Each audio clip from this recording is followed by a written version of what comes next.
RS Infotainment Elred Kumar தயாரிப்பில் விஜய் சேதுபதி சூரி இணைந்து நடிக்கும் விடுதலை பார்ட் 2 டிசம்பர் 20 முதல் திரையரங்குகளில். GT Holidays, South India's #1 travel brand. You know you are special when you're with GT Holidays. பள்ளிவாசலுக்கு கீழே கோயில் இருக்குங்கிற விஷயத்தை எந்த நீதிமன்றமும் எடுத்துக்கொள்ள கூடாது. அது உச்சநீதிமன்றத்துடைய எங்களுடைய தீர்ப்பை அடிப்படையில் தான் நீங்க அதுக்கப்புறம் வரணும். எந்த நீதிமன்றங்களுமே இதுக்கான எந்த உத்தரவையும் போடக்கூடாது. இது போன்ற வழக்குகளை ஏற்றுக்கொள்ளக்கூடாது. இப்படி சொன்ன அதே நேரத்தில் இந்த மோகன் பகவத் சொன்ன விஷயத்தை நீங்க பார்க்கணும். இதே மோகன் பகவத் சொன்னதை அமித்ஷா ஏத்துக்கு வரான்னு தெரியாது. அவர் உச்சபட்ச தலைவர் தானே. RSS கீழே தான் பாஜக இருக்குன்னு சொல்றாங்க. ஏன் நேரடியா சொல்ல வேண்டியதானே? இதே பாபர் மசூதி இடிக்கப்பட்ட காலத்திலே இது தவறுன்னு சொன்னாரே வாஜ்பாய். இது ஒரு பெரிய துக்கமான ஏற்றுக்கொள்ள முடியாதுன்னு சொன்னார். இப்போ அந்த விதி ஜனாதிபதி கொடுக்கும் பொழுது ஆளுநருக்கும் அதிகாரம் கூடும். இப்போ ஆளுநரே நினைத்தால் சட்டமன்றத்தை கூட்டி விடலாம், கேபினட் மினிஸ்டர்ஸுக்கு உத்தரவு போடலாம், கேபினட் மினிஸ்டர்ஸ் கொடுக்காத பரிந்துரையை கூட இவரா சுயமா வரலாங்கிற மாதிரி வந்துருச்சுன்னா இப்போ ஜனநாயக கோட்பாடு அந்த கூறுகளை அடிபட்டு போயிடும். அதிபராக 2029 பிரதமர் மோடி இருக்க வேண்டும் என்றால் அதற்கான படிக்கல்கள் நிறைய இருக்குதுல்ல, அந்த படிக்கல்ல உடைக்கிறாங்க. அதில் ஒன்றுதான் ஒரே நாடு ஒரே தேர்தல். அம்பேத்கரை கொச்சப்படுத்திட்டாங்கன்னு இன்னைக்கு போராட்டம் நடத்துறாங்க. ஆனால் நோக்கம் என்னன்னா அவங்க மடை மாற்றுறாங்க. இதை பத்தி எல்லாரும் யோசிக்க ஆரம்பிச்சிருவாங்கன்னு அம்பேத்கர் விஷயத்தை கையில் எடுக்கிறாங்க. இதுதான் ரொம்ப அபாயகரமானது. ஜனநாயக படுகொலை நடக்கும். ஒற்றை ஆட்சி கீழே கொண்டு வருவாங்க. அதனாலதான் ஒரேங்கிற வார்த்தையை பயன்படுத்துறாங்க.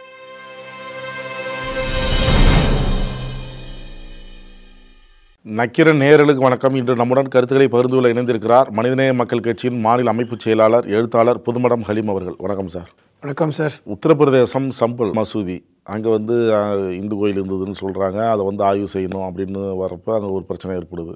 இதே போல் மேலும் சில இடங்கள். இப்போ மோகன் பகவத் சொல்கிறார், அயோத்தி மாதிரி பிரச்சனையை கலப்பாதீங்க அப்படின்னு. அதாவது RSS உடைய தலைவர் மோகன் பகவத் அவர் சொன்ன ஸ்டேட்மெண்ட்டை இன்னும் கிளியராக சொல்லணும்னா, அவர் என்ன சொல்கிறாருன்னா, நம்ம பாபர் மசூதியோடு இந்த பிரச்சனையை முடிச்சுக்கலாம். அதாவது பாபர் மசூதி இடிக்கப்பட்டது, அங்கே ராமர் கோயில் கட்டப்பட்டது, அது பெரிய பிரச்சனை, தீர்ப்பு வந்தது. பாபர் மசூதி இருந்த இடத்துல கோயிலும் கட்டிட்டாங்க. இந்த தீர்ப்பை சொல்லப்போனால் விரும்பியோ விரும்பாமலோ எல்லா மக்களும் ஏற்றுக்கொண்டு விட்டார்கள். இஸ்லாமிய மக்களும் அதுக்கப்புறம் அமைதியாக தான் இருக்காங்க. இனிமேலும் மீண்டும் ஏதாவது ஒரு மசூதியில் போய் கோயில் இருக்குன்னு சொல்லி பிரச்சனையை கிளப்பாதீங்க. இந்திய தேசம் என்பது பன்முக தேசம். அவர் சொன்ன ஸ்டேட்மெண்ட்டு பன்முக தேசம். இங்கே இந்துக்களும் முஸ்லீம்களும் நெருங்கிய தொடர்பில் இருக்கிறவர்கள். அவர்களுக்குள்ள பிரச்சனை வேணாம். பல கலாச்சாரம் இங்கே இருக்குது. பல மத வழிபாடுகளையும் நம்ம நம்பிக்கை கொள்ளணும். ஒருத்தர் அனுசரித்து போனால் தான் இந்த தேசம் சுபிட்சமாக இருக்கும். அதனால் இனிமேல் பள்ளிவாசலுக்கு கீழே கோயில் இருக்குலாம் சொல்லி பிரச்சனை கிளப்பாமல் நம்ம இருப்பது நல்லதுங்கிற ஒரு ஸ்டேட்மெண்ட்டு. அதை ஒரு பக்கம் வரவேற்கத்தான் வேணும். ஏன்னால் என்ன காரணம்னா, பாபர் மசூதியோட பிரச்சனை முடிஞ்சிருந்தா இங்கே உள்ள எல்லா மக்களும் எதிர்பார்த்தாங்க. அது ஒரு பெரிய துரதிர்ஷ்டமான ஒரு செயல். ஒரு கருப்பு இந்திய ஜனநாயகத்துக்கே விழுந்த மிகப்பெரிய சவுக்கடி, கருப்பு தினம். அது ஒரு ஏற்றுக்கொள்ள முடியாத விஷயங்கிறது எல்லாரும் அதை நினைத்து சகித்து கொண்டு தான் இன்றைக்கி வாழக்கூடிய, அதாவது இதில் இஸ்லாமியர்கள் மட்டுமல்ல, ஜனநாயகத்தை விரும்புகிறவர்கள், இந்த தேசம் அமைதியாக இருக்குன்னு நினைக்கிறவங்க, அனைத்து மதம் சார்ந்த நண்பர்களுமே சரி இதோடவாது பிரச்சனை முடியட்டும் அப்படின்னு தான் அதை சகித்து கொண்டு அந்த தீர்ப்பை ஏற்றுக்கிட்டாங்க. சொல்லப்போனால் அந்த தீர்ப்பை கொடுத்த 9 நீதிபதிகளில் இன்றைக்கி இப்போ சமீபத்தில் ஓய்வு பெற்ற உச்சநீதிமன்ற தலைமை நீதிபதி என்ன சொன்னார், கடவுளே என் கனவுல இந்த தீர்ப்பை கொடுக்க சொன்னார்னு சொன்னாங்க. அதையும் ஏற்றுக்கிட்டோம். ஸோ இப்படி நம்பிக்கையின் அடிப்படையில் கொடுக்கப்பட்ட தீர்ப்பு தான் அது. அது ஒன்றும் ஆய்வு செய்யப்பட்டு கொடுக்கப்பட்ட தீர்ப்பு அல்ல. நம்பிக்கையின் அடிப்படையில் கொடுக்கப்பட்ட தீர்ப்பு. அது பெரும்பாலான மக்கள் இது தப்புன்னா கூட இனிமேலாவது இந்தியா சண்டை இல்லாமல், மத சண்டை இல்லாமல் இருக்கணும்னு ஏற்றுக்கிட்டாங்க. ஆனால் பிரச்சனை அதோட முடியல. 400க்கும் மேற்பட்ட கோயில்கள், இன்னும் சொல்லப்போனால் 4000க்கும் மேற்பட்ட மசூதிகளுக்கு கீழே அது கோயில் இடிக்கப்பட்டு கட்டப்பட்டதுன்னு சொல்லி RSS சார்ந்தவர்கள், பாஜகவை சார்ந்தவர்கள் பேசிகிட்டு இருக்காங்க. அதில் முக்கியமானது நம்ம வரல விட்டு சொல்லப்போனால் மதுராவில் இருக்கின்ற அந்த மசூதி, அந்த ஈத்கா மைதானத்துக்கு கீழே கிருஷ்ணர் கோயில் இருக்குதுன்னு சொல்லி ஒரு பிரச்சனை. அது மாதிரி பல்வேறு இடங்கள்ல தான் இப்போ நீங்கள் சொன்ன மாதிரி சம்பல் பள்ளிவாசலுக்கு கீழே சிவன் கோயில் இருந்ததா சொல்லி நீதிமன்றத்துக்கு போய் ஆய்வு செய்யலான்னு கீழ் நீதிமன்றம் கொடுத்த அந்த உத்தரவினால் ஏற்பட்ட பிரச்சனை. ஒரு 3 இளைஞர்கள், அப்பாவி இளைஞர்கள் சுட்டுக் கொல்லப்பட்டதெல்லாம் பார்த்தோம். அதை விட உலக புகழ்பெற்ற அஜ்மீர் தர்கா, அது அஜ்மீர் தர்கா என்பது உலக புகழ் பெற்றது. பண்டிதர் ஜவஹர்லால் நேரு காலத்திலிருந்தே அதுக்கு வந்து பார்த்திங்கன்னா ஒவ்வொரு பிரதமர்களுமே சென்று அங்கு பிரார்த்தனை செய்வது வழக்கம். பிரதமர் மோடியே போயிருக்கார். அதுக்கு கீழே சிவன் கோயில் இருக்குன்னு சொல்லி இப்போ பிரச்சனை கிளப்பி, இப்படி இந்தியா முழுவதும் இருக்கின்ற பழமையான மசூதிகளுக்கு கீழெல்லாம் கோயில் இருக்குது அப்படிங்கிற ஒரு விஷயத்தை சொன்னதுனால அது ஒரு மிகப்பெரிய ஒரு மத மோதலை இந்தியா முழுவதும் ஏற்படுத்தக்கூடிய ஒரு நிலையில் இருக்கிறது தான் இன்றைக்கி சமீபத்தில் உச்சநீதிமன்றம் ஒரு கருத்தை சொன்னாங்க. இனிமேல் வந்து இந்த பள்ளிவாசலுக்கு கீழே கோயில் இருக்குங்கிற விஷயத்தை எந்த நீதிமன்றமும் எடுத்துக்கொள்ளக்கூடாது. அது உச்சநீதிமன்றத்துடைய எங்களுடைய தீர்ப்பை அடிப்படையில் தான் நீங்கள் அதுக்கப்புறம் வரணும். எந்த நீதிமன்றங்களுமே இதுக்கான எந்த உத்தரவையும் போடக்கூடாது. நீதிமன்றம் முதலில் இது போன்ற வழக்குகளை ஏற்றுக்கொள்ளக்கூடாது அப்படிங்கிற ஒரு அது சுப்ரீம் கோர்ட் வந்துடணும். சுப்ரீம் கோர்ட்டு தான் வரணும். நாங்கள் எங்கள்கிட்ட தான் அது நிற்கணும். அது ஒரு ஒற்றை விஷயமா இருக்கட்டும் அப்படின்னு சொல்லிட்டதுனால அது ஒரு தற்காலிகமாக இது வந்து ஒரு சர்ச்சை வந்து நிறுத்தப்பட்டிருக்கிறது. ஆனாலும் இப்படி சொன்ன அதே நேரத்தில் இந்த மோகன் பகவத் சொன்ன விஷயத்தை நீங்கள் பார்க்கணும். அதோட இன்னொரு உட்கருத்து என்னென்னா, 1991 வந்து வழிபாட்டு தலங்கள் பாதுகாப்பு சட்டம் ஒன்று அப்பொழுது இருந்த பிரதமர் நரசிம்மராவ் காலத்தில் கொண்டு வரப்பட்டது இல்லையா? அந்த சட்டம் கொண்டு வரப்பட்டு அடுத்த வருஷம் தான் பாபர் மசூதி இடிக்கப்பட்டது. அதில் கூட பாபர் மசூதி விஷயத்தை அதில் சேர்க்கலை, எக்ஸ்க்ளூசிவ் கொடுத்தாங்க. அதற்கு மட்டும் விதிவிலக்குன்னு சொல்லி அதை வந்து இடிக்க வச்ச ஒரு சூழலை பார்த்தோம். அது ஒரு சூழ்ச்சி தான், அது ஒரு சதி தான். இருப்பினும் இப்போ வந்து இந்த வழிபாட்டு தலங்கள் பாதுகாப்பு சட்டம் என்ன சொல்லுது? 1947க்கு முன்னாடி இருக்கின்ற எந்த வழிபாட்டு தலங்களையும் இடிக்கக்கூடாது. அது மசூதியாக இருந்தாலும் கோயிலாக இருந்தாலும் தேவாலயங்களாக இருந்தாலும் பாதுகாக்கப்பட வேண்டும். அதான் அந்த சட்டம் சொல்லுது. அந்த சட்டத்தின் அடிப்படையில் தான் இப்பொழுது ஒரு ஆர்எஸ்எஸ் தலைவர் சொல்கிறதா நான் பார்க்குறேன். நியாயமாக பேசுகிற மாதிரி இருக்கும். ஆனால் ஆர்எஸ்எஸ் எப்பொழுதுமே வந்து ஒருத்தர் பார்த்தீங்கன்னா இப்படி பேசுவாங்க, இன்னொருத்தர் அதுக்கு மாற்றமாக பேசுவாங்க. நான் என்ன கேட்குறேன்னா, இதே மோகன் பகவத் சொன்னதை வந்து அமித்ஷா ஏற்றுக்கு வரான்னு தெரியாது. இல்லை, அவர் சொல்கிறதே இந்து மதத்தில் இருக்கிற தலைவர்களுக்கு தானே சொல்கிறாரு. ஏற்றுக்கல, அவர் சொன்ன எல்லாத்தையும் ஏற்றுக்கல. 75 வயசு வரைக்கும் தான் வந்து அவர்களுக்கு பதவி கொடுக்கணும். 2025 செப்டம்பரோட பிரதமர் மோடி வீட்டுக்கு போகணும்னு சொல்கிறாரு. நானுமே வந்து 2025 செப்டம்பரோட எனக்கும் 75 வயசு ஆகிடுச்சு, நானுமே வந்து தலைமை பதவியிலிருந்து வெளியே வந்துடுவேன்னு சொல்கிறாரு. அது அவர்களுடைய அஜெண்டா, அவர்களுடைய பைலான்னு சொல்கிறார். இது ஏற்றுக்குவாங்களா? அப்போ இவர் சொன்ன கருத்தை வெளிப்படையாக சொல்கிற கருத்தை அவங்களும் வெளிப்படையாக ஏற்றுக்குவாங்களா? மறைமுகம் கூட ஏற்றுக்கலையே. அப்போ இது எல்லாம் ஒரு நாடகம்னு சொல்கிறேன். இப்போ இதே மோகன் பகவத் எதுக்கு வெளிப்படையாக சொல்லணும்? நேரடியாக அவங்களுக்கு கூப்பிட்டு சொல்ல வேண்டியதானே? அவர் உச்சபட்ச தலைவர் தானே. ஆர்எஸ்எஸ் கீழே தான் பாஜக இருக்குன்னு தானே சொல்கிறாங்க. ஏன் நேரடியாக சொல்ல வேண்டியதானே? நேரடியாக சர்க்குலர் அனுப்ப வேண்டியதானே? இப்போ இது எல்லாமே மக்கள் மத்தியில் குழப்புகின்ற வேலையும் அவர்களே செஞ்சுக்கிட்டு அவர்களே அதை மாற்றமான கருத்தை சொல்வது என்பது கடந்த காலங்களிலையும் பார்க்குறோம். இதே பாபர் மசூதி இடிக்கப்பட்ட காலத்திலே இது தவறுன்னு சொன்னாரே வாஜ்பாய். இது வந்து ஒரு பெரிய துக்கமான ஏற்றுக்கொள்ள முடியாதுன்னு சொன்னார். அவர் காலத்தில் தான் இடிக்கப்பட்டது. ஆனால் அதையே வந்து இது வந்து ரொம்ப ஒரு துயரமான ஒரு விஷயமாக தானே அவர் பேசினார். அதெல்லாம் பார்க்குறோம். அதே நேரத்தில் இப்பொழுது கொண்டு வராங்கல்ல ஒரே நாடு ஒரே தேர்தல் அப்படிங்கிறது, அதையும் நீங்கள் பார்க்கணும்.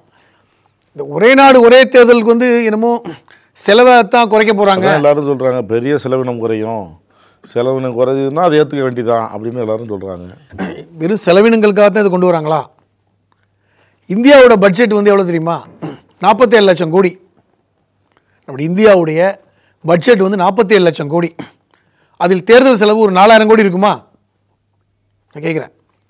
47 லட்சம் கோடி கொண்ட பட்ஜெட் கொண்ட இந்திய தேசத்தில் ஒரு 4000 கோடி பெரிய காசா? அதுக்காகத்தான் இந்த இதே இவ்வளவு கஷ்டப்பட்டு எப்போ பார்த்தாலும் தேர்தல்னு தேர்தல் மனநிலையே இருக்குது மக்கள். என்ன தேர்தல் மனம் இருக்குது? நீங்கள் ஒரு தேர்தலை வந்து உருப்படியாக நடத்துகிறீங்களா? கடந்த இப்போ பாராளுமன்ற தேர்தலில் நீங்கள் 8 சுற்று நடத்துனீங்க. ஒரு மாநிலத்தில் வந்து ஒரே சுற்று நடத்த முடியல. 140 கோடி மக்கள் தொகை கொண்ட நாட்டில் ஒரே தேர்தல் ஒரே நாளில் ஒரே முறையில் நடத்துவது என்பது அவ்வளோ எளிதான விஷயம் அல்ல. இப்போ எல்லாரும் என்ன சொல்லுவாங்க, ஏன் 1952 நடத்தலையா, 67 வரைக்கும் அந்த சிஸ்டம் இல்லையா அப்படின்னு சொல்லுவாங்கல்ல. அந்த காலகட்டத்தில் வந்து எல்லா தேர்தலும் முதல் முறையாக நடந்துச்சு. ஆனால் அதுக்கப்புறம் ஏன் அது வந்து சக்ஸஸ் ஆகலை? இப்போ இருக்கின்ற மாநிலங்களில் எல்லா மாநிலங்களிலும் 5 வருஷம் ஆட்சி முழுமையாக முடியும்னு எதுவும் இல்லையே. சில இடங்களில் மெஜாரிட்டி இருக்காது, சில இடங்களில் ஆட்சி கவிழ்ப்பு ஏற்படும், அல்லது வந்து சட்டமன்றமே ஜனாதிபதியால் கலைக்கப்படக்கூடிய வாய்ப்பும் இருக்கிறது. அந்த சூழலில் ஒன்று மறு தேர்தல் நடத்தணும்ல. அப்போ அது வரைக்கும் இப்போ 5 வருடம் நடக்கின்ற ஒரு தேர்தலில் ஒரு வருஷத்துலேயே ஆட்சி கவிழ்ப்பு நடந்து விட்டது அல்லது ஆட்சி போய்விட்டது. இப்போ 4 வருஷம் தேர்தல் நடக்காமல் இருக்குமா? அந்த 4 வருஷமும் ஜனாதிபதி ஆட்சி நடக்குமா? அது ஜனநாயக படுகொலை இல்லையா? அதன் அடிப்படையில் தான் அந்த மாற்றம் ஏற்பட்டது. அதனால தான் வந்து ஒவ்வொரு கட்டத்திலையும் தேர்தல்கள் மாறி மாறி நடந்தன. இதில் எந்த சிக்கலும் இல்லை. தமிழ்நாட்டில் சட்டமன்றம் ஒரு நாள் நடக்க போகுது, பாராளுமன்றம் நடக்க போகுது. நீங்கள் இந்தியாவையே மொத்தமாக பார்க்குறீங்க. தமிழ்நாட்டில் 2 தேர்தல் தானே, ஒன்று சட்டமன்ற தேர்தல், இன்னொன்று பாராளுமன்ற தேர்தல். ஏன்னா மற்ற மாநிலங்களில் சட்டமன்றம் நடக்கும்போதெல்லாம் நமக்கு ஏதாவது சிக்கல் இருக்கா? இப்போ நீங்கள் அஸ்ஸாமில் ஒரு சட்டமன்ற தேர்தல் நடக்குது, தமிழ்நாடு மக்கள்லாம் அது ஒரு துயரமாக சிரமமாக பார்க்குறோமா? அது அந்தந்த மாநிலங்கள் நடக்கின்ற ஒரு விஷயம். இது நீங்கள் எப்படி புரிஞ்சுக்கணும், செலவினங்களுக்காக மட்டும் இல்லை. இரண்டாவது என்ன சொல்கிறாங்க, ஏன் பயப்படணும்? எப்படி தான் ஒரே நாடு தேர்தல் ஒரே சமயத்தில் நடந்தாலும் மாற்றி நடந்தாலும் ஜெயிக்கிறவங்க தான் ஜெயிப்பாங்க. திமுக எதுக்கு பயப்படணும், ஆளுங்கட்சி எதுக்கு பயப்படணும்னு கேட்குறீங்கல்ல. அது நீங்கள் ஒரு விஷயத்தை புரிஞ்சுக்கங்க. இந்த ஒரே நாடு ஒரே தேர்தல், இந்த ஒரே நாடு ஒரே தேர்தல் மெத்தட் இருக்குது பார்த்தீங்களா, அதுக்கு முன்னாடி பல்வேறு சட்ட சிக்கல்கள் இருக்குது, சரி செய்யப்பட வேண்டிய பல்வேறு விஷயங்கள் இருக்குது. இப்போ இந்த அரசமைப்பு சட்டம் 129வது விதியை தான் திருத்தம் கொண்டு வந்தாங்கல்ல, அதில் பல்வேறு கூறுகள் இருக்குது. இப்போது 545 பாராளுமன்ற தொகுதிகள் இருக்குது இந்தியாவில். இப்போ இந்த 2029 ஒரே நாடு ஒரே தேர்தல் அப்படி கொண்டு வர்றதுக்கு முன்னாடி இந்த தொகுதி மறுசீரமைப்பு செய்வாங்க. இந்த தொகுதி மறுசீரமைப்பு செய்கிற வேலையை செய்யணும். அது எதன் அடிப்படையில் செய்வாங்க? மக்கள் தொகை கணக்கு அடிப்படையில் செய்யணும். 140 கோடி மக்கள். ஆனால் வந்து இந்த மக்கள் தொகை கட்டுப்பாடு, ஒருத்தருக்கு நாம் இருவர் நமக்கு இருவர், நாம் இருவர் நமக்கு ஒருவர் திட்டங்கள் எல்லாம் வந்து வட இந்தியாவை விட தென்னிந்தியா மாநிலங்கள் ரொம்ப வந்து ஃபாலோ பண்ணதுனால தான் மக்கள் தொகை கட்டுப்பாடு தென்னிந்தியாவில் அதிகம். ஆனால் வட இந்தியாவில் அப்படி இல்லை. அதன் அடிப்படையில் பார்த்தா இப்போ மக்கள் தொகை பாருங்களேன், இப்போ தமிழ்நாட்டில் 8 கோடி, இப்போ உத்தரப்பிரதேசத்தில் 22-23 கோடி கூட இருக்குன்றாங்க. தமிழ்நாட்டில் மொத்தமே 39 தொகுதி, பாண்டிச்சேரி சேர்த்தா 40. இந்த தொகுதி மறுசீரமைப்பு செஞ்சோம்னா இந்த 40 தொகுதியும் தமிழ்நாட்டில் இருக்காது, குறையும். கிட்டத்தட்ட 8 தொகுதி குறையும்.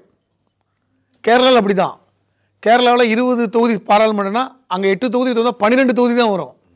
இப்போ உதாரணமாக தென்னிந்தியாவில் ஒரு 130 பாராளுமன்ற தொகுதின்னு வைங்களேன், கிட்டத்தட்ட 30 தொகுதி குறைஞ்சிரும்.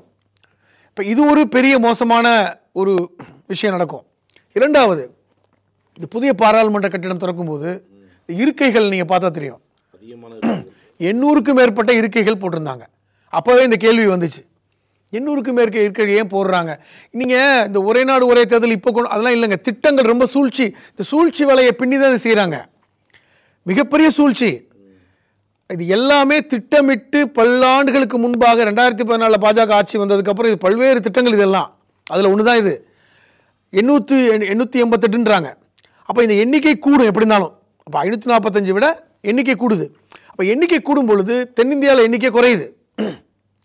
அப்போ வட இந்திய மாநிலங்கள் முடிவு செஞ்சாவே ஒரு ஆட்சிக்கு வந்துடும். அதுவும் குறிப்பாக உத்தரப்பிரதேசம், பீகார், ராஜஸ்தான், மத்திய பிரதேசம், குஜராத், இந்த மாநிலங்கள் முடிவு பண்ணாவே ஆட்சிக்கு வர இடத்துக்கு கொண்டு போயிடுவாங்க.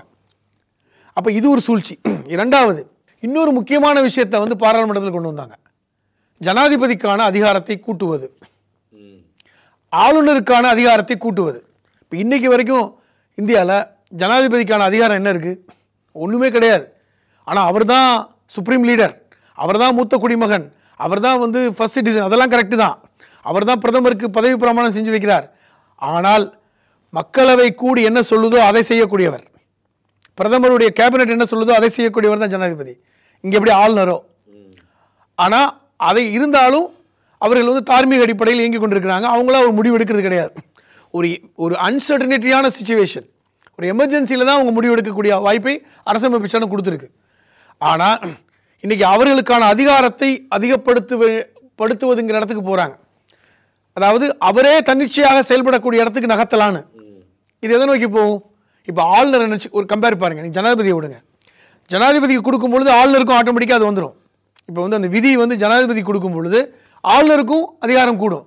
இப்போ ஆளுநரே நினைத்தால் சட்டமன்றத்தை கூட்டிவிடலாம், கேபினட் மினிஸ்டர்ஸுக்கு வந்து உத்தரவு போடலாம், கேபினட் மினிஸ்டர்ஸ் வந்து கொடுக்காத பரிந்துரையை வந்து கூட இவரா சுயமாக வரலாங்கிற மாதிரி வந்துருச்சுன்னா இப்போ ஜனநாயக கோட்பாடு அந்த கூறுகளை அடிபட்டு போயிடும்.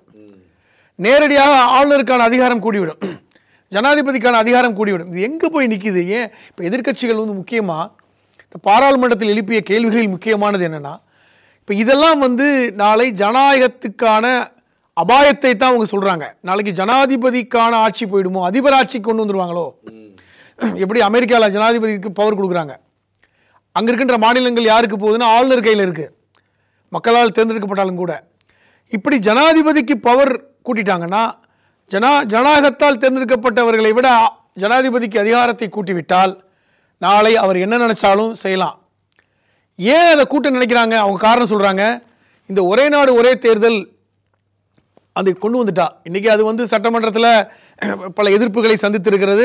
இன்றைக்கி வந்து பார்லிமெண்ட் கமிட்டிக்கு அனுப்பிச்சிருக்காங்கன்னு வைங்களேன், கூட்டுக்குழுவுக்கு அனுப்பிச்சிருக்காங்க. அது அடுத்த விஷயம். அது அவ்வளோ எளிதாக வந்து வருங்கிறது எனக்கு தெரியல. ஆனால் அதை கொண்டு வரதுக்கு முன்னாடி ஏன் இதை செய்கிறாங்கன்னா, நாளை ஒரு மாநிலத்தில் ஆட்சி கலைக்கப்பட்டால் ஜனாதிபதிக்கு அதிகாரம் இருந்தால் தான் நேரடியாக பல்வேறு விஷயங்களை செய்ய முடியும். அந்த அதிகாரம் எப்படி கொண்டு வருவாங்கன்னா, ஜனாதிபதியே நேரடியாக 4 வருடம் ஆட்சி செய்யலாம். மாநிலத்தில் ஆட்சி கலைக்கப்படுதோ. இப்போ பாஜக ஆளாத மாநிலங்களில் குறிப்பாக தமிழ்நாடு, கேரளா எடுத்துக்கங்க. இன்னைக்கு வரைக்கும் இந்தியாவில் மிகப்பெரிய ஒரு அச்சுறுத்தல் பாஜகவுக்கு தமிழ்நாடு, கேரளா தான். அவர்களால் ஒன்றுமே பண்ண முடியல. அப்போ அங்கே இதை போன்ற மாநிலங்கள், குறிப்பாக தமிழ்நாடு, கேரளா வச்சுங்க, இந்த ஆட்சி கலைக்கப்பட்டு விட்டது. நேரடியாக ஜனாதிபதி ஆட்சியை கொண்டு வராங்க. ஆளுநருக்கு ஆட்டோமேட்டிக்காக வந்து பவர் வந்துடும். அதன் மூலமாக ஒரு 4 வருடங்கள் வந்து ஜனாதிபதி ஆட்சி இருந்தால் அது கிட்டத்தட்ட பாஜக ஆட்சி தான். அவர்கள் நினைத்த சட்டங்களை கொண்டு வருவார்கள், நினைத்த விஷயங்களை செய்ய முடியும். அப்போ எப்படி காஷ்மீரை பண்ணாங்க, காஷ்மீரில் நேரடியாக கண்ட்ரோல் வந்தாங்கல்ல, அது போன்று கொண்டு வர முடியும். இப்போ இது எங்கே போய் நிற்கும்னா, இது 2026 அப்புறம் அல்லது 2029 ஒரே நாடு ஒரே தேர்தல் இவங்க சொல்கிறாங்கல்ல, 2029, அதுக்கப்புறம் ஒரு மாநிலத்திற்கான எந்த சுயாட்சியெல்லாம் ஒன்றுமே இல்லாமல் போயிடும். ஒரு மாநிலத்துக்கான உரிமை எப்படி முழுமையாக முடக்கப்பட்டு மாநிலம் சுதந்திரமாக இயங்க முடியாது. அது வந்து ஒரு சாதாரண ஒரு யூனியன் டெரிட்டரி போல் இருக்கும். இன்னைக்கு உதாரணமாக டெல்லி எப்படி இருக்குது, பாண்டிச்சேரி எப்படி இருக்குது, கோவா எப்படி இருக்குது, அவர்கள் முதல்வர்கள் சுயமாக இயங்க முடியுதா? போலீஸு அவங்க கண்ட்ரோலில் இருக்குது, உள்துறை கண்ட்ரோல் போயிடும். அப்போ ஒட்டுமொத்த இந்தியாவையும் உள்துறை அமைச்சகத்துக்கு கீழே கொண்டு வர மாதிரியும் அல்லது ஜனாதிபதிக்கு அதிகாரத்தை கொடுப்பதன் மூலமாக அந்த இடத்துக்கு நகர்வதற்கான, நான் சொல்கிறது இது வந்து ஒரு அதீத கற்பனை கூட இல்லை, ஏன்னா அதற்கான எல்லா சூழ்ச்சமும் இருக்குதுல்ல. இன்னொரு கூட சொல்கிறேன், நான் என்ன டவுட் பண்ணுறேன்னு, இதே பிரதமர் மோடி தொடர்ச்சியாக பிரதமராக இருப்பாரான்னு சொல்ல முடியாது. ஏன்னால் அவர்களுடைய, ஏன்னா ஏற்கனவே மோகன் பகவத் வந்து 75 வயசில் ஒருத்தர் பிரதமராக இருக்கக்கூடாதுங்கிற இதை சொல்லிகிட்டே இருக்கார். 2026 அப்புறம் பிரதமராக மோடி இல்லாமல் 2029 அவர் ஜனாதிபதியாக வருவதற்கு என்ன தடை இருக்கிறது? அமித்ஷா பிரதமராக வருவதற்கு என்ன தடை இருக்கிறது? அப்போ அதிபருக்கான அதிகாரத்தை கொடுக்கும் பொழுது 2029 மோடி ஜனாதிபதியாக வந்தால் அந்த அதிகாரம் ஒரு இடத்துல குவிகின்ற வாய்ப்பை வராமல் போய்விடும் என்ற நிச்சயம் இருக்கிறது. இது எல்லாமே ஒரு படிக்கலுங்க. அந்த இடத்துக்கு நீங்கள் டக்குன்னு போயிட முடியாது. அதிபராக 2029 பிரதமர் மோடி இருக்க வேண்டும் என்றால் அதற்கான படிக்கல்கள் நிறையா இருக்குதுல்ல. அது யாரோ மோடியோ அல்லது RSS சார்ந்த யாரோ ஒருத்தர் இப்படி ஒரு இடத்துக்கு போகணும்னு ஆசைப்படுறாங்கன்னு வைங்க, அந்த படிக்கல்ல உடைக்கிறாங்க. அதில் ஒன்றுதான் ஒரே நாடு ஒரே தேர்தல், அதில் ஒன்றுதான் ஜனாதிபதிக்கான அதிகாரத்தை கூட்டி கொடுப்பது, அதில் ஒன்றுதான் மாநிலங்களுடைய உரிமையை குறைப்பது, அதில் ஒன்றுதான் பாராளுமன்ற எண்ணிக்கையை வந்து மக்கள் தொகை அடிப்படையில் மாற்றுவது. அவர்களுக்கு பிடிக்காத மாநிலங்கள் இருக்கின்ற தமிழ்நாடு, கேரளா போன்ற மாநிலங்களில் பாராளுமன்ற எண்ணிக்கையை குறைக்கின்ற ஒரு சூழல், எல்லாமே அதனுடைய சூழ்ச்சம் தான். இந்த நேரத்தில் மோகன் பகவத் இப்படி சொல்கிறார்ல, இதெல்லாம் மாற்றம். அதை திசை மாற்றுவதற்கு இப்போ அம்பேத்கர் இழுத்தாங்க. இதெல்லாம் மாற்றுவதற்கு இந்த எண்ணத்தை பாராளுமன்றத்தில் பேசிவிடக்கூடாது. இப்போ அம்பேத்கரை கொண்டு வந்தது கூட அமித்ஷா வந்து தெரியாமலாம் பேசலாங்க, பர்பஸாக தான் பேசியிருக்கார். ஏனென்றால் நாடு முழுவதும் ஒரே நாடு ஒரே தேர்தலை நிறுத்தக்கூடிய அந்த எண்ண ஓட்டத்தை அம்பேத்கர் பக்கம் திருப்பியிருக்காங்க. அம்பேத்கரை வந்து கொச்சப்படுத்திட்டாங்கன்னு இன்னைக்கு போராட்டம் நடத்துகிறாங்க. ஆனால் நோக்கம் என்னன்னா, அவங்க மடை மாற்றுறாங்க. அதுக்காக சொல்லப்பட்டது அந்த வார்த்தை, அவங்களுக்கு தெரியாமலாம் இல்லை. இதை பற்றி எல்லாரும் யோசிக்க ஆரம்பிச்சிருவாங்கன்னு அம்பேத்கர் விஷயத்தை கையில் எடுக்கிறாங்க. எங்க இதே ஆர்எஸ்எஸ் உடைய சாகாக்களில் அம்பேத்கருக்கு வந்து வாழ்த்து பாடிட்டு தாங்க அந்த சாகாவை ஆரம்பிப்பாங்க. அம்பேத்கர் அவங்களுக்கு பிடிக்காது தான், அம்பேத்கர் கொண்டு வந்த சட்டத்தை பிடிக்காது தான், அரசமைப்பு சட்டத்தை பிடிக்காது தான். ஆனால் அதை மறைப்பதற்கு என்ன செய்வாங்க, நாங்கள் எங்களுடைய விழாக்களில் நாங்கள் அம்பேத்கர் படத்தை வைத்திருக்கிறோம், அம்பேத்கருக்கு நாங்கள் வந்து விழா எடுக்கிறோம், அம்பேத்கரை போற்றுகிறோம், இன்னும் சொல்ல போனால் வந்து நாங்கள் நடத்துகின்ற ஷாக்களில் அம்பேத்கருக்கு வந்து புராணம் பாடுகிறோம் எல்லாம் சொல்லுவாங்க. அது வேறு. அப்போ இதை மாற்றுவதற்கு தான் இந்த ஒரே நாடு ஒரே தேர்தலை பற்றி நீங்கள் விவாதிக்க கூடாது, இதை பற்றி பின்னாடி இருக்கின்ற வரலாற்றை பேசிடக்கூடாது, சூழ்ச்சியை பேசிடக்கூடாது அப்படிங்கிறதுக்காகத்தான் நீங்கள் அம்பேத்கரை அவங்க மனைமாற்றுவதற்காக பயன்படுத்துகிறாங்க. இது மிகப்பெரிய மோசமான ஒரு அபாயகரமான ஒரு விஷயம். இதை கொண்டு வந்துட்டு அடுத்தடுத்து 2029 ஜனாதிபதிக்கான அதிகாரத்தை நோக்கி நகர்ந்துவிடும் இந்தியா. இதுதான் ரொம்ப அபாயகரமானது. ஜனநாயக படுகொலை நடக்கும். ஒற்றை ஆட்சி கீழே கொண்டு வருவாங்க. அதனால தான் ஒரேங்கிற வார்த்தையை பயன்படுத்துகிறாங்க. அந்த பிரசிடென்சியல் ரூலுக்கு கொண்டு வரதுக்கான முயற்சி தான், அதனுடைய ஒரு கூறு தான் இது அப்படிங்கிறது என்னுடைய கருத்து. இப்போ இந்த ஒரே நாடு ஒரே தேர்தல் தான் பாராளுமன்றத்தில் ஓட்டெடுப்பு வச்சாங்க. அது அவங்களுக்கு எதிர்பார்த்த அளவுக்கு கிடைக்கல. அப்போ கூட்டுக்குழுவுக்கு அனுப்பிட்டாங்க. இப்போ அங்கே வந்து அந்த கூட்டுக்குழுவில் இருக்கக்கூடிய உறுப்பினர்கள் லிஸ்ட்டும் அவங்க சொல்லிட்டாங்க. எல்லா கட்சியை சேர்ந்தவங்களும் அங்கே போகிறாங்க. அங்கே வந்து எடுத்து சொல்லுவாங்கல்ல. இல்லை, கூட்டுக்குழுனாவே எல்லா கட்சியும் சேர்ந்து தான் அர்த்தம். ஜாயின்ட் பார்லிமெண்ட்ரி கமிட்டி என்றாலே அனைத்து கட்சியும் சார்ந்த பாராளுமன்ற உறுப்பினர்கள். ஆனால் வந்து ஆளுங்கட்சியை சார்ந்த ஒருத்தர் தான் தலைவராக வச்சுருப்பாங்க. இப்போது முன்னாள் சட்ட அமைச்சர்னு சொல்கிறாங்க, அவரை தான் வந்து இன்றைக்கி ஜேபிசியுடைய தலைவராக வச்சுருக்காங்க. ஒரு 31 பேர் கொண்ட குழு. அதில் காங்கிரஸ் கட்சியை சார்ந்த ஒரு 5 பேர் இருக்காங்க. மற்ற கூட்டணிலாம் சேர்த்து ஒரு 17 பேர் இருக்காங்க. அவங்க 22 பேருக்கு மேலே இருக்காங்க. பிரியங்கா காந்தி உட்பட எல்லாருமே இருக்காங்க. அதெல்லாம் சரிதான். ஆனால் இது வந்து கண்டிப்பாக எதிர்ப்பு இருக்கும். ஆனால் மெஜாரிட்டி தான் முடிவு எடுக்க போகுது. அது ஒன்று இருக்குது. இப்போ மெஜாரிட்டி அவங்க இருக்கிறாங்க. அதனால் ஒரு எளிதாக வந்து இந்த விஷயத்தை வந்து ஒரு சட்டமாக கொண்டு வர முடியுது அவ்வளோ ஈஸியான விஷயம் இல்லை. நான் என்ன நினைக்கிறேன்னா, அதுக்கும் பல தந்திரங்களை பாஜக செய்யும். இப்போ வந்து பாராளுமன்றத்தில் வந்து மெஜாரிட்டியை குறைக்கணும். இப்போ உதாரணத்துக்கு இந்த சட்டத்தை கொண்டு முன்மொழிந்த போது 269 பேர் ஆதரவும் 196 பேர் எதிர்ப்புன்னு சொல்லி போட்டாங்க. நான் சொல்கிறது கரெக்டாக இருக்கும்னு நினைக்கிறேன். அப்போ ஒரு 70 பேருக்கு மேலே ஆதரவு கூட தான் இருக்குது அவங்க கூட்டணிலாம் சேர்த்தா. ஏன்னா அவங்களுக்கு 240 பேர் தான். அதிமுக கூட இதை ஆதரிக்கிறது முக்கியமானதா இல்லை, இன்னும் முடிவு பண்ணலன்னு சொல்கிறேன். அவர் முடிவு பண்ணலன்னு சொன்னார். ஆனால் ஏன் இப்போ வந்து இப்போ அம்பேத்கரை பற்றி பேசுறது கூட அவர் எதிர்ப்பு தெரிவிக்கல. அம்பேத்கரை பற்றி அமித்ஷா பேசுவதை கூட ஏன் வந்து ஒரு ஒன்றிய பாஜகவை எதிர்த்து அவர்கள் வந்து ஒரு எதிர்ப்பை தெரிவிக்கல சொன்னார். அது சாதாரணமாக சொல்லிட்டு போங்க. ஏன் விஜய் தான் சொன்னார், எல்லாரும் தான் சொன்னாங்க. திமுக எல்லா மாவட்டங்களையும் போராட்டம் நடத்தினாங்க. விசிக எல்லா மாவட்டங்களையும் போராட்டம் நடத்தினாங்க. மனிதநேய மக்கள் கட்சி நேற்று எல்லா மாவட்டங்களிலும் அமித்ஷாவை எதிர்த்து போராட்டம் நடத்தினாங்க. போராட்டம் நடத்த சொல்லுங்கள் எல்லா மாவட்டத்தையும். தடவுன மாதிரி நீ சொல்கிற மாதிரி சொல்லு, நான் மெதுவாக அப்படி பாலிஸ்டாக சொல்கிறேன்னு அர்த்தம். இதை எப்படி எதிர்த்து இருக்கணும். அப்போ இதெல்லாம் வந்து பட்டவர்த்தனமாக வெளிப்பட்டிருக்கிறது. அப்போ அதனால் கூட்டுக்குழுக்கு போயிருக்கிறது. இந்த சட்டம் வராமல் தடுக்க வேண்டிய பொறுப்பு ஒவ்வொரு பாராளுமன்ற உறுப்பினருக்கும் இருக்கிறது. அதன் அடிப்படையில் பார்க்கும் பொழுது இது வந்தால் அடுத்த கட்டம் நோக்கி என்பது ஒரு அபாயகரமான கட்டத்தை நோக்கி தான் இது போகும் அப்படிங்கிறது தான் என்னோட கருத்து. ஒரே நாடு ஒரே தேர்தல் அது நடத்தணும். அதுக்கான ஆழ்ந்த சிந்தனைக்கு போயிடக்கூடாது. அந்த பற்றிய விவாதங்கள் மக்களுக்கு பெருசாக போயிடக்கூடாதுங்கிறதுக்கு தான் அம்பேத்கர் விஷயத்தை பாஜக கையில் எடுத்திருக்கு, அமித்ஷா கையில் எடுத்திருக்கிறார் அப்படின்னு சொன்னீங்க. இது வரக்கூடாது. கூட்டுக்குழுக்கு போனாலும் அவங்க ஏதாவது சூழ்ச்சி செய்வாங்க. எதிர்கட்சிகள் தடுத்து நிறுத்தணுங்கிறது தான் உங்களுடைய கருத்து. பொறுத்திருந்து பார்ப்போம். கருத்துக்களை பகிர்ந்து கொள்வதற்கு நன்றி. நக்கீரன் டிவிக்கு சப்ஸ்கிரைப் செய்யுங்கள். உங்கள் ஆதரவே எங்கள் பலம். ஆசிரியர்களுக்கு நண்பனாகவும் மாணவர்களுக்கு ஆசானாகவும் திகழும் தேர்வு வழிகாட்டி. ஒவ்வொரு பாடத்திற்கும் அனுபவமிக்க ஆசிரியர்களின் துல்லியமான தெளிவான விடைகள். CNC இருக்கு, தேர்வு பயம் எதற்கு? இது தீரன் பப்ளிஷிங் ஹவுஸ் விற்பனை வெளியீடு.